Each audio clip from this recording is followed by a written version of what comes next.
Dis comment elle est ta nouvelle secrétaire? Très bien.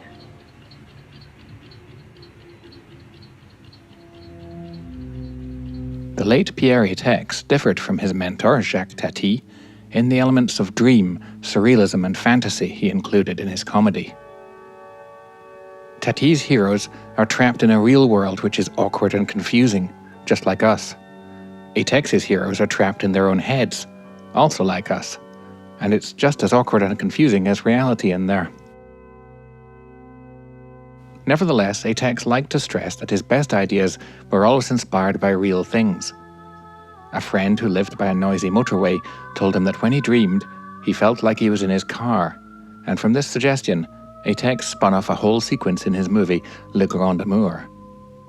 A normal country road is robbed of natural sound and overlaid with ethereal music to create a dreamscape out of Buñuel.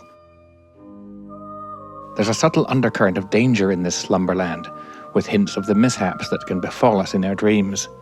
Pierre may be heading for such a calamity. Then, Etaix makes us notice ways in which cars and beds can be similar.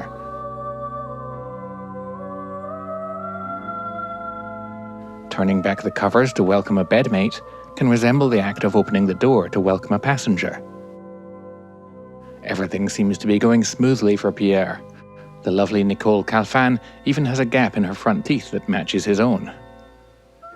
Now we begin to sense a vast network of the collective unconscious, where slumberers rove in their various styles of bed conveyance.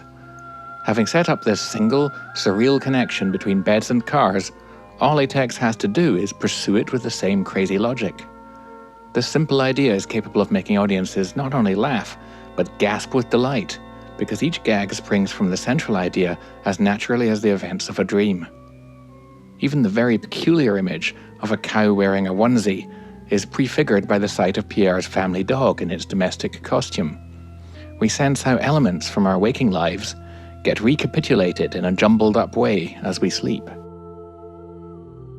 The chaste, charming presentation of Pierre's adulterous longings seems appropriate too. After all, he isn't entirely aware, consciously, of his impulse to stray. That's what his dream is trying to tell him, in a nice way, of course. Confronted with a traffic jam of congested dreamers, Pierre simply takes an off-turn to a riverside glade where a romantic tryst seems inevitable. Filmed through a mysterious heat haze, passion is suggested but played down.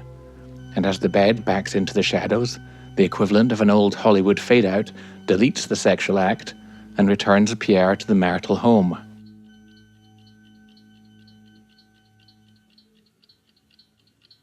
He strays only in his dreams.